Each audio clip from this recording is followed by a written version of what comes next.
Thank you, James. A very good morning to all of you. I'm very, very happy to be back here. I was here in 2014 as an associate.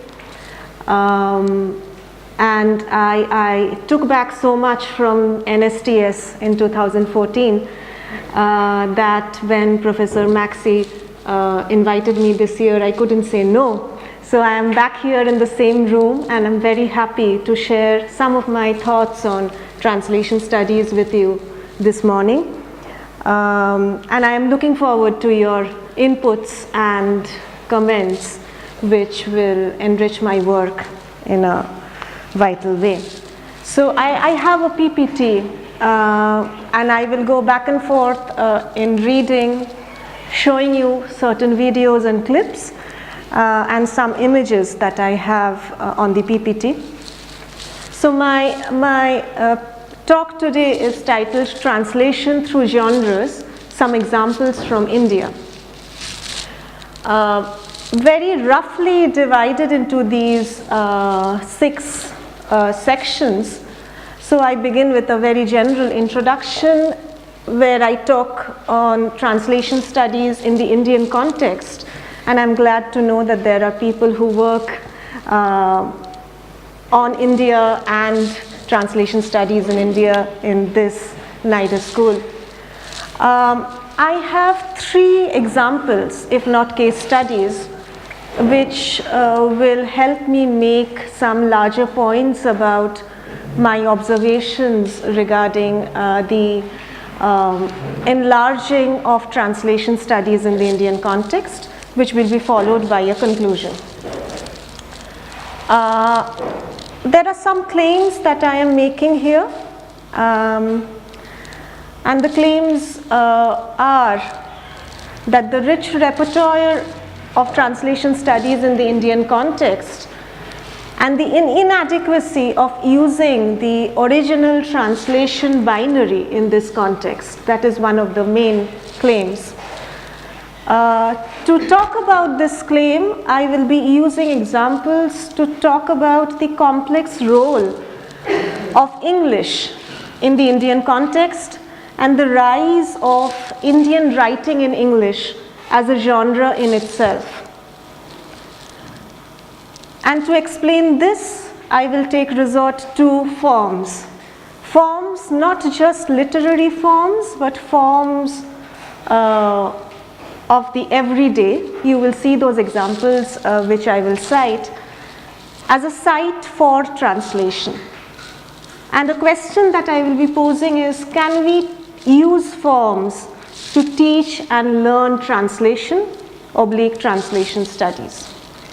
And the final claim, which is a claim that is a part of a larger work which I am posing here, and this is where I would need your inputs, where I am proposing that there is probably a need to shift from the representational model to what I am suggesting as the resemblance model. And I'm still thinking about it, so it's a work in progress, but I will hope to make some suggestions in that direction.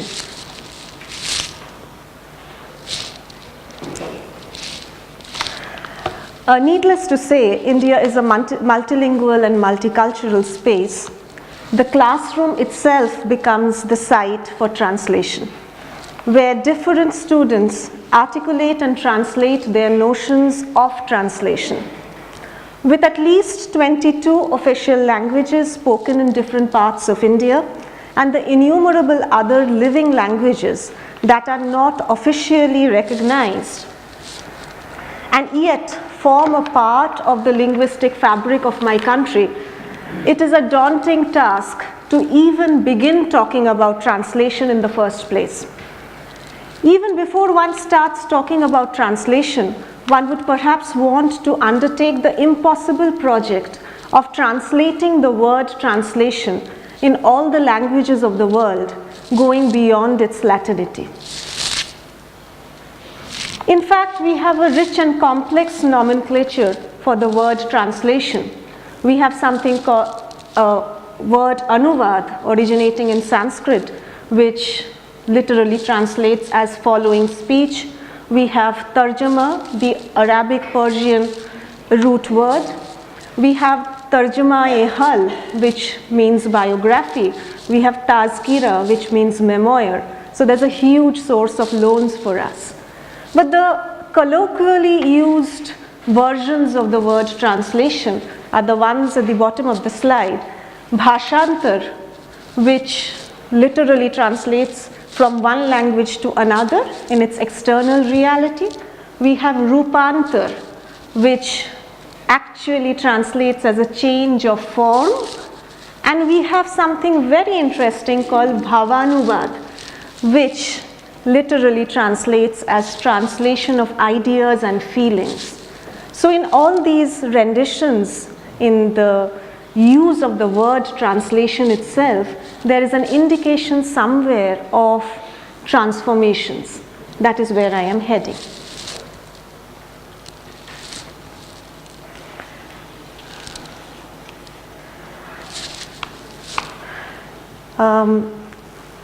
Moreover, owing to a rich repertoire of oral and oral cultures, the pre-literary and the pre-print spaces and contexts, with its distinct mechanism of production and circulation, also forms a subject matter of investigation when discussing translation. If translation is to be viewed as a cultural practice, translation needs to be viewed in the specific contexts of what people are doing with texts, how they are circulated, disseminated, and received. In such situations, the Eurocentric modes of regarding translation within the parameters of the source text and the target texts in terms of original and translated will be inadequate. This calls for a paradigmatic shift in the understanding of the original as much as the notion of translation and what constitutes the translational. What the pre-colonial, oral and oral cultures help us understand is a much more dynamic process at work, and the question is, can this dynamism be accommodated in the Eurocentric understanding of translation? The role played by translation in the creation of regional and national literatures has not received enough attention in the Indian context. A rewarding area of inquiry could be the contribution of translation towards redefining literary forms. A new genre is a new way of seeing, and its constitution redefines the relationship between existing forms of literature. It is genres that give shape to the experiences of a community. Unknown and invisible to us, existing genres assimilate new discourses and worldviews and reincarnate themselves into unrecognizable new genres. The textual and representational economy in the Indian context poses important challenges pertaining to the complex equation that English shares with the several regional languages and the power that the English language commands in the economy of textual production, circulation and consumption in the literary market. With the rise of Indian writing in English as a genre in its own right, the readership around regional literature in regional languages, regional literature in English translation, and literature written in English by Indian writers have become separate categories, contesting for space in a vibrant literary market. This has redefined the ways in which translation operates in the Indian cultural scenario, and the politics of translation is again a question that cannot be overlooked in such translations. Since the 1990s, there has been a spurt of books that try to deal with translation as a conceptual category. In 1992, Tejaswini Niranjana's Citing Translation provided an innovative understanding of post-colonial translation. She begins by addressing what she sees as deconstructive criticism's failure to address the problems of colonialism, as well as the neglect by translation studies to ask questions about its own historicity. Contemporary critiques of representation have not extended themselves to the point of questioning the idea of translation, of representing linguistic meaning in interlinguistic transfers. Translation is made possible by the belief in mimesis, which in turn assumes the purity of the original. Niranjana cites powerful examples from the post-colonial context to show how translation was a significant technology of colonial domination. The notion of the original text was itself used to fashion the native's essence, an instance of colonialism's attempt to erase heterogeneity. Translation in Niranjana's text is argued for as more than an interlingual process, since it determines or tropes the functioning of whole disciplines such as ethnography. It can be analyzed as an entire problematic spanning a multiplicity of discourses. The task of the translator is now to invent rather than represent, to privilege a political model over an epistemological or even a poetical one. This will involve asking a series of questions from a partially political perspective while taking advantage of post-structuralist insights. Niranjana's text, as well as the approach she advocates, is characterized by a willingness to read texts against the grain, critiquing the politically unviable while appropriating the usefully radical modes of deconstructing hegemonic discourses. These two books are not that well known outside India, and that is the reason I thought of citing these. In 2002, Katha, a Delhi-based publishing house in India that caters particularly to works of translation, came out with two anthologies, Translating Caste and Translating Desire. Translating Caste claimed to be not only an issue of communicating certain narratives about caste across languages or even across cultures. The narratives about caste in themselves are engagements in an enterprise of translation. The translation of caste as a social institution into an assortment of cultural discourses. Similarly, Translating Desire assumed the widest implication of the act of translation, that is not merely to express in another language, nor even just to convey an idea from one art style into another, but to transform, transport, and retransmit the entire trajectory of a particular aspect of socio-political experience into a variety of artistic and cultural forms. These books redefined the way in which translation would be understood in the Indian context henceforth. Both these books expanded the understanding of translation in the Indian context. In 2003, another very, very important book, Translating India, was published, and the author was Rita Kothari, which followed the method of expanding the concept of translation further, exploring the institutionalization of translation that took place in independent India in 1947. This book locates how the issues of translation in post-independence India are intricately connected with the new identities that emerged in the light of the bifurcation of Indian landscape along linguistic lines. Prior to this, there were a couple of ventures which are very, very important. Sujit Mukherjee's Translation as Discovery and Other Essays, 1981, and Translation as Recovery, which was posthumously published in 2004, had also indicated a certain amount of freedom in translation.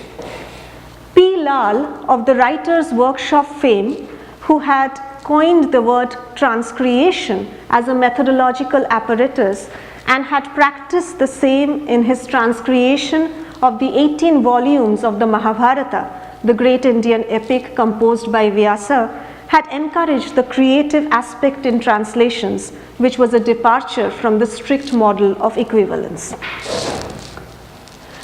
The above examples are only indicative of the tendency in the Indian context that translations have always been subject to more freedom and autonomy than the rigid Eurocentric approach would have allowed.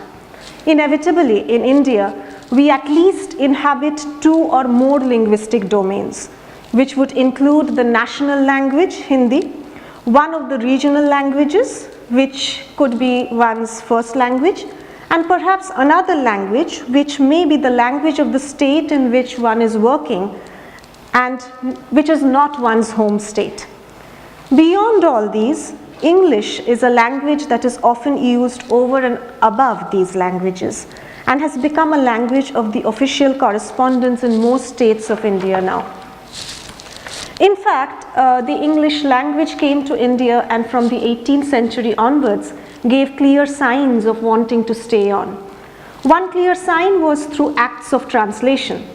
Translations from Indian languages into English are products of the special context of late 18th and 19th century British India. The translations initiated in the period of British Orientalism in India provide an enduring account of the construction of knowledge and relationships integral to the colonial rule. Between 1772 to 1840, we witnessed multiple systems of knowledge constructed by the British, and translations were one outcome of this knowledge-creating enterprise. A series of translations of ancient Indian texts undertaken by the British after 1770 has served for generations as an authentic account of India. The Orient was translated and made available for self-definition, not only to the European but also to the Orients themselves. As such, travel writings, histories, and other dictionaries may also be seen as acts of translation, acts of interpreting local systems of signification and translating them into one's own understanding of dominant culture. For a long time, translation has been understood as transplantation, as interpretation, so on, firmly within a literary model, within what I would call a hermeneutical framework. I could put it even more simply. A translation is either seen as a rendition or a reading or a representation or a substitute. I would like now to suggest that we could perhaps attempt to understand it on a model of analogy. This allows us to take translation out of the exhausted paradigms of fidelity and freedom, of faithfulness and betrayal, of loss and gain. This allows us to put it in a paradigm of rhetoric, understood in both the senses of tropology and persuasion. Tropology, because I suggest it is a matter of simile, analogy. A translation resembles the work. Resemblance and not representation is a matter of degrees. However, this talk of degrees of resemblance is only available to those who know both the translation and the work, and such availability is a result of a situation of being bilingual. Persuasion, because for the more learned, those who know both the languages, the translation attempts to persuade the reader that it is the original. Perhaps now I can raise the stakes of my argument and take a step further into tropology, to the figure which does not seem to exist in European tropology, which I could call the figure of the as if. I believe Sanskrit rhetoric acknowledges this figure, midway between simile and metaphor, the figure of utpreksha. The degree of resemblance is higher than that in the simile. If her face is like the moon is a simile, and her face is the moon is a metaphor, then this figure is in between them. It is as if her face is the moon. In short, I am stating it is as if the translation is the work itself. When we read a translation, especially from within a monolingual context, then it is as if we are reading the work itself. The relationship between the translation and the original then might not be one of representation, of standing in for, of substitution. Through the as if, we might be able to think of it as a relationship of resemblance. Through the following examples, I will attempt to illustrate the theory of resemblance that I am proposing as a more enabling and productive way of understanding translations. I would use genre as a site for translation in the following examples. My first example is what this section I have titled Ganesh Chaturthi, Translation in the Everyday,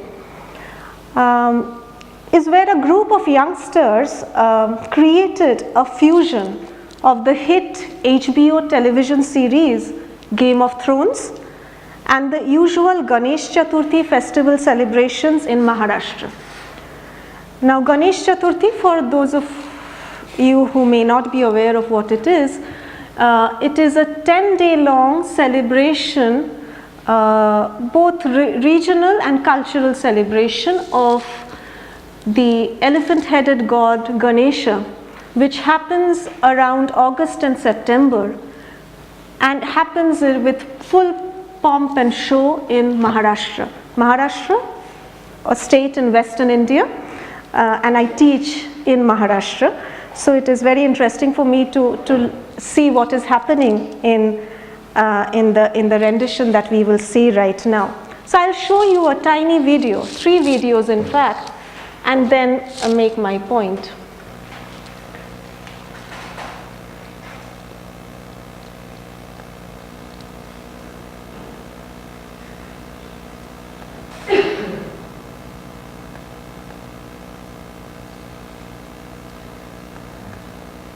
I got it.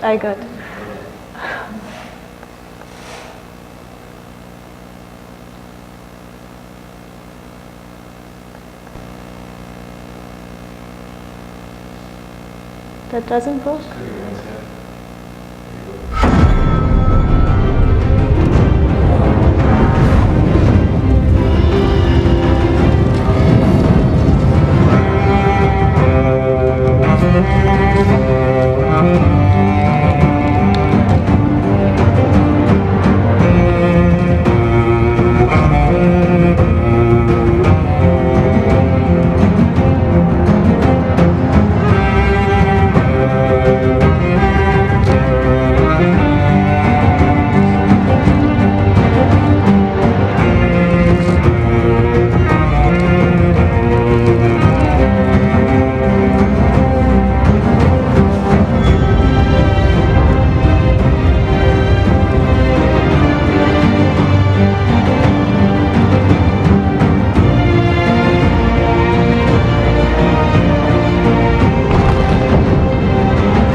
This was, of course, the score from the Game of Thrones. This video is the usual video of what is called the Dhol Tasha series in celebrating the Ganesh Chaturthi festival in Maharashtra.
And the video that we will now see,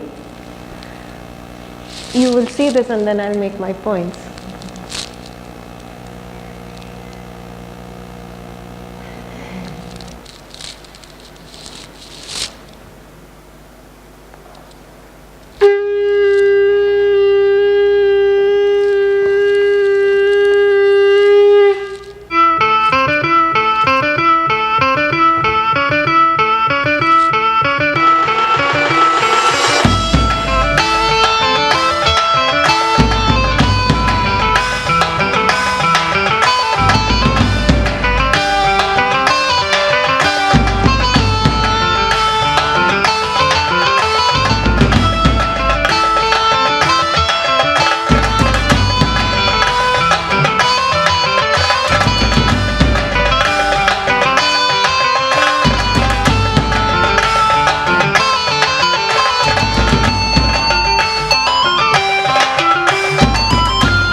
Right.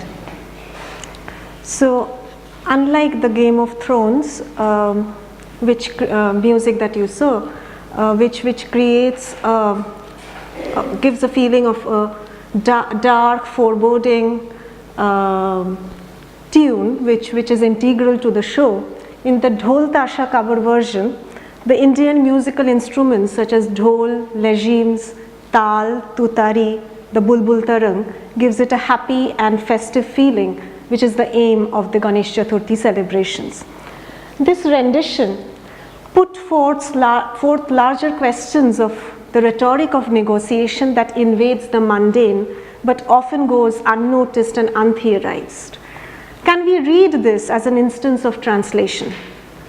The resemblance model perhaps allows us to read similar moments in the everyday as instances of translation. Once we are able to move beyond the representational logic of textual transference, the possibility of locating translation in the rhetoric of resemblance seems probable. The Dhol Tasha cover version resembles the HBO television hit The Game of Thrones in a minimalistic way. This resemblance will strike only those who are aware of the Game of Thrones soundtrack in the first place. The change of musical instruments, the change in the context and the ways in which the same notes transform on different musical instruments, while suggesting a degree of resemblance, does not in any way mar the potential of the Dhol Tasha cover version's claim to fame. While it may be understood in terms of being the afterlife of the HBO soundtrack, it also calls for new insights into the ways in which popular cultures shape and reshape, altering the larger understanding of traditions and their rigid locations and conventions. Can we think of these as reperceptions in terms of translation? How helpful can this be in understanding the reciprocity of cultural exchange that is perhaps at the core of any notion of translation? In his letters on the aesthetic education of man, the German philosopher Friedrich Schiller describes the play drive as mediating between the sense drive and the form drive to produce the realm of art. Art could thus be considered as a form of creative play, with the circumscribed limits of cultural traditions, standards, structures or rules, infinitely repeatable, but with new variations each time it is played out. This seems to me to be the way in which cultural translations work and need to be understood beyond the domain of the written and the literary. In the above example, the creative play that the creators of the Dhol Tasha cover employed points towards a similar direction. Through the idea of resemblance, we would be in a position to identify situations and contexts that need not be restricted to the domain of the literary while discussing translation. Right. My second example, unfortunately the two clips that I have for this example doesn't work because of the format in which I got them. But you can go back and check this film. I'm sure the reason I chose this example is because of the iconic importance of Satyajit Ray's cinema in the context of world cinema. I am sure most of you have heard of Satyajit Ray. And yet, I am sure none of you may have heard of this film, which is a retelling of Ray's iconic Pathir Pachali, or the Song of the Road, which is the first film in the trilogy that gave him world fame. And I am referring to Kaushik Ganguly, who is a contemporary avant-garde filmmaker in Calcutta, and his 2014 retelling of Satyajit Ray's Pathir Pachali. Pathir Pachali was made in 1955. This retelling makes for an interesting case study in locating the resemblance approach that I have been proposing. Opur Pachali, the title of the film, is a play on Pathir Pachali. Pathir Pachali, and while Pathir Pachali translates as the Song of the Road, Opur Pachali would translate as Opu's Song. The resonance at the level of the title itself is important to note. Anyone familiar with the world cinema cannot miss the resemblance.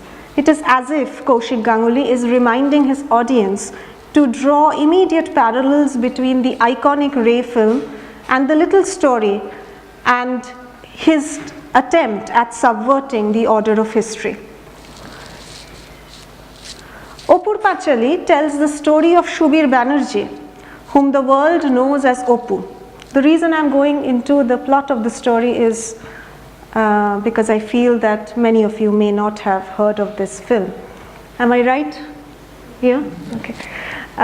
He is the sprightly, skinny, bright-eyed, shirtless boy from Satyajit Ray's Pathir Pachali, the first film in the trilogy based on Bibhuti Bhushan Bandyopadhyay's novels. But few know the name of the child actor who played in Opu in Pathir Pachali, and even fewer know what happened to him.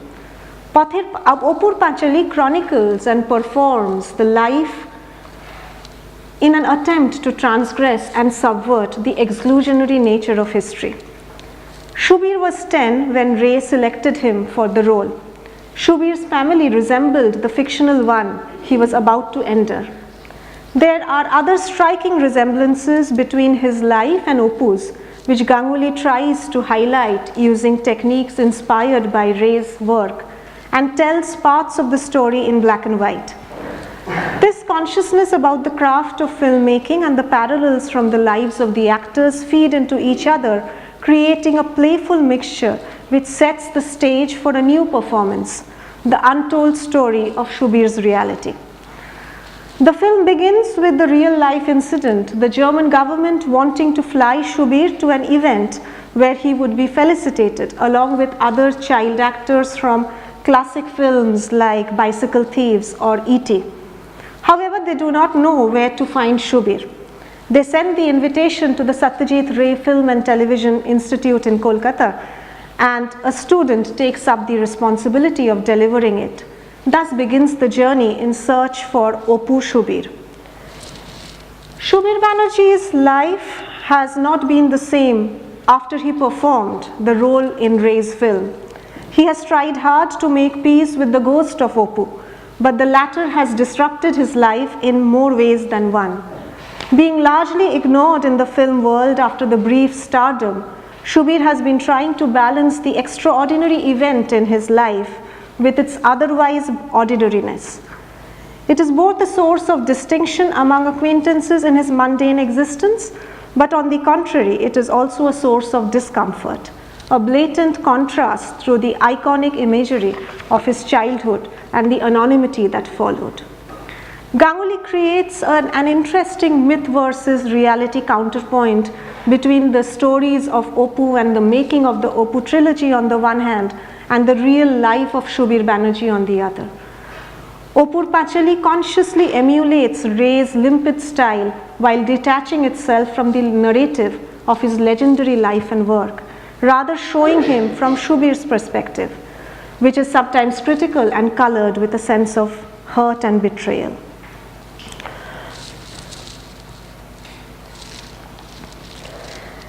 Sorry. Opur Pachali remembers and re-articulates, introducing and opening into the teleological and therefore the timeless narration of beginning, middle and end.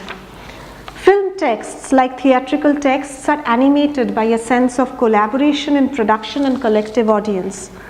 As a part of social practice, textual traces circulate within an economy of production and consumption, and their capacity to generate interest and pleasure derives from their place within that economy.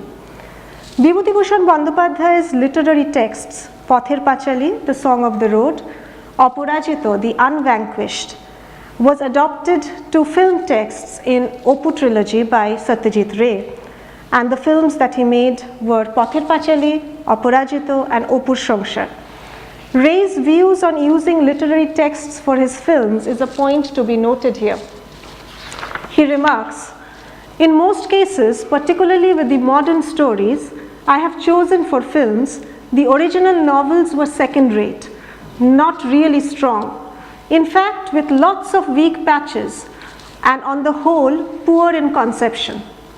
The reason I chose them was because they had elements which fascinated me, which struck me as usable in film.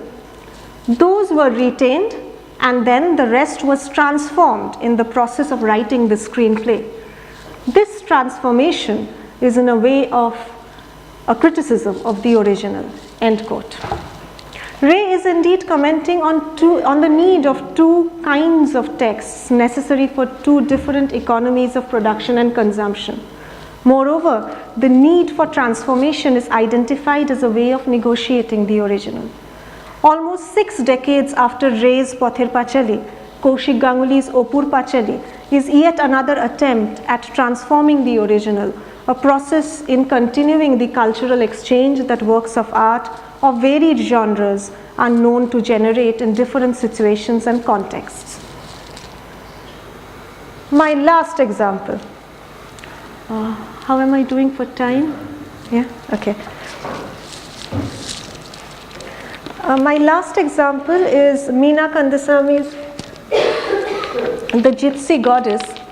The reason I refer to this is that I felt that many of you may have read The Gypsy Goddess, or even if you have not read it, my attempt is to show how the genre of the novel gets transformed in this 2014 work. The novel as a form has been at the center stage of the colonial and the post-colonial debate in the Indian context. Since its emergence in the 19th century as a part of the colonial model of education, we have had experimentations in this form in different regional languages till the form was assimilated into a kind of its own in the Indian context.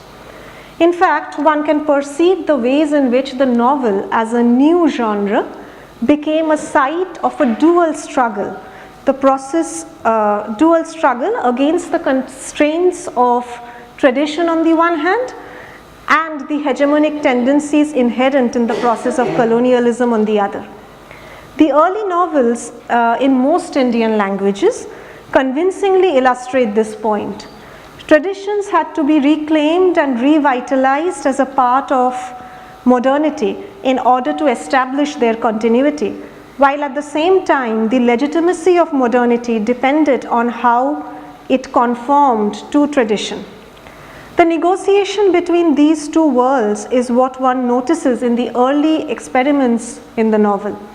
What one perceives, perhaps, is a process of translation at work, an entire discourse regarding human beings, nature, religion, and society getting translated. As Shivram Paddikal reminds us, and I quote, "Even when we employ, as we are often forced to, the terms of reference of Western novel criticism, we realize the unique nature of a Western genre as it unfolds in the Indian context. This is not to suggest that the Indian novel is merely imitative or derivative. The reception of a literary form is certainly not such a simple process, being a complex historical transaction rather than the decision of an individual author." While the beginnings of the novel in India were largely an enterprise in translation, large number of early novels that created an interesting readership in colonial India was based on the translations of English novels into Indian languages. The early experimentations in the new form were also in English. One is reminded, of course, of Bankim Chandra Chatterjee's Rajmohan's Wife, which is regarded as being the first novel in India.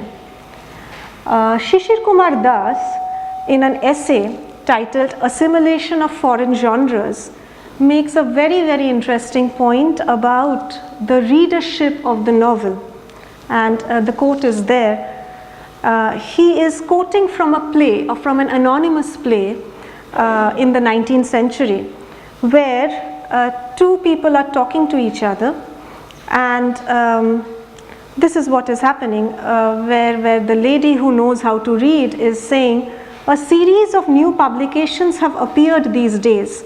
They are known as novels." This is the time when the form was still trying to find its place in the literary and cultural horizon of colonial India. "No other works have so much knowledge to offer." So the novel is being equated to a source of knowledge. And look at the next point. "Previously, how wonderful it was to read the Mahabharata and the Ramayana. Now, as I have learned to read the novels, I don't like even to touch them. I wish I could teach you.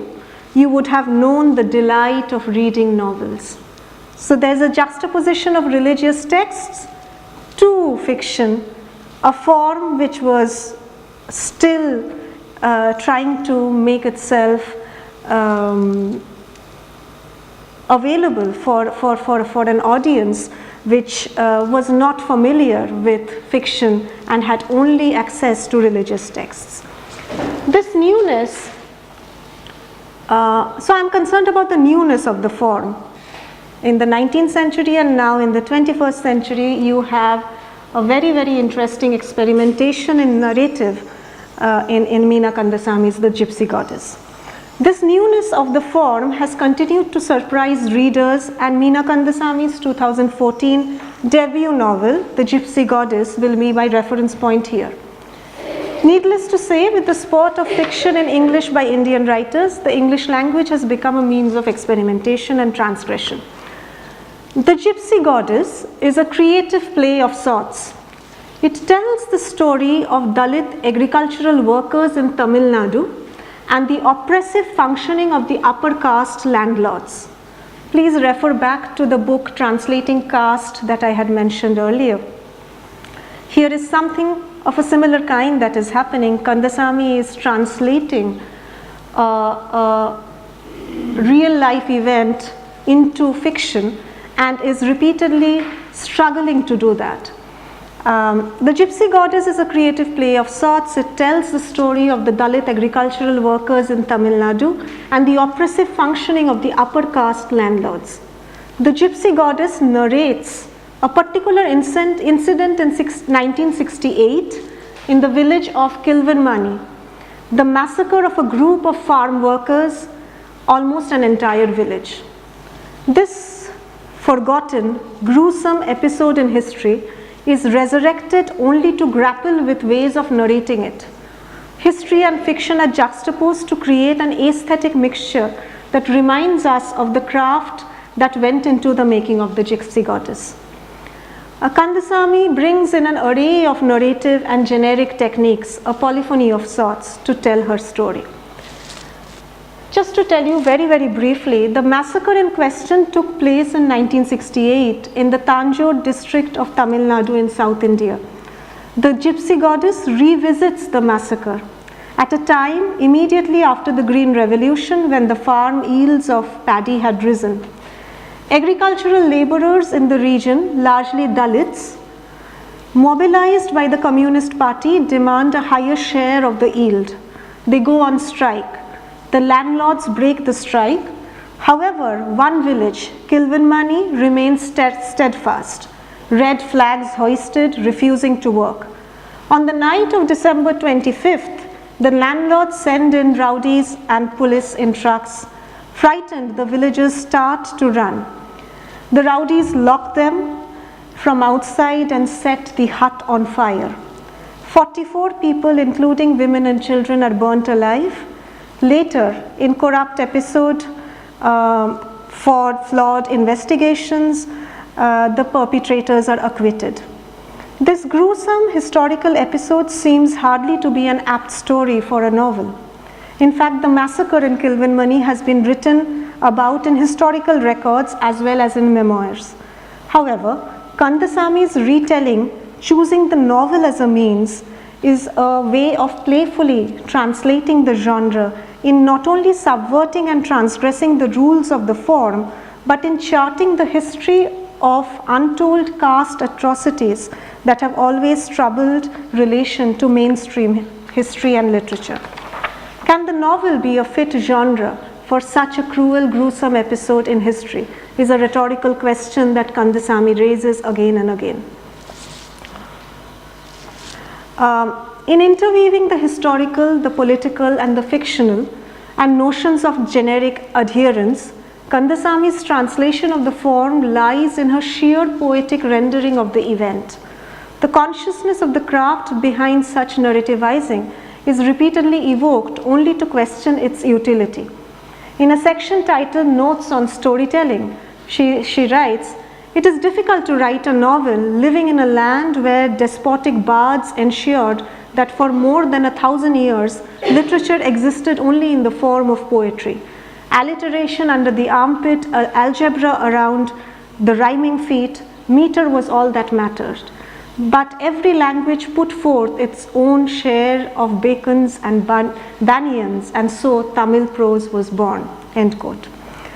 The narrative playfully interweaves notes on how to tell the story and the episode of the caste atrocity. And I quote again, "Back to this novel, Tamil in taste, English on the tongue, free of all poetry and prosody, dished out in a dandy prose. Forgive this text its nagging tendency to try and explain, its disposition to tag its opinion at every turn of phrase. Punctuation disappears, excess becomes normal, political pamphlets replace characters, court judgments make their appearance, women speak out in all this. The writer weaves in and out, commenting, engaging in conversation with her subjects dead and alive. We as readers are constantly made aware of the craft, the creative play that has gone into the making of the Gypsy Goddess."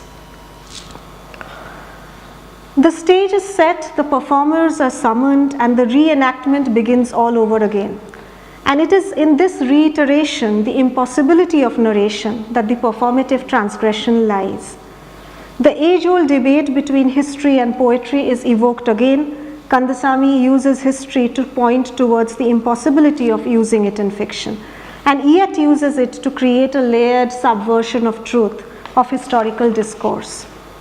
There are two sections from the novel that I want to read out. One is the first quote. Initially, I wanted to put,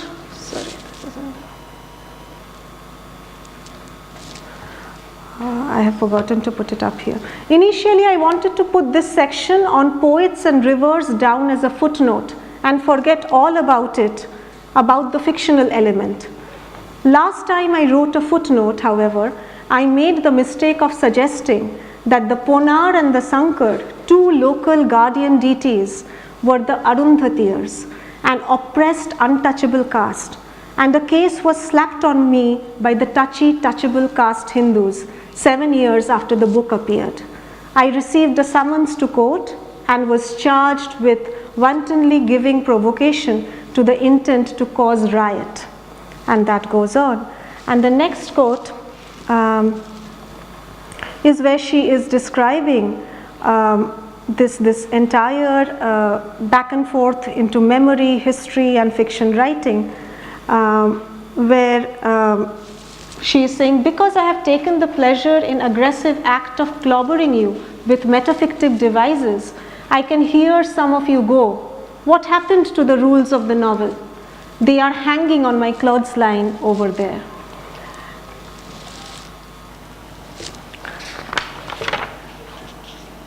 It is in this dismissal of the rules of novel writing that Kandasami's story draws on historical documents and survival interviews.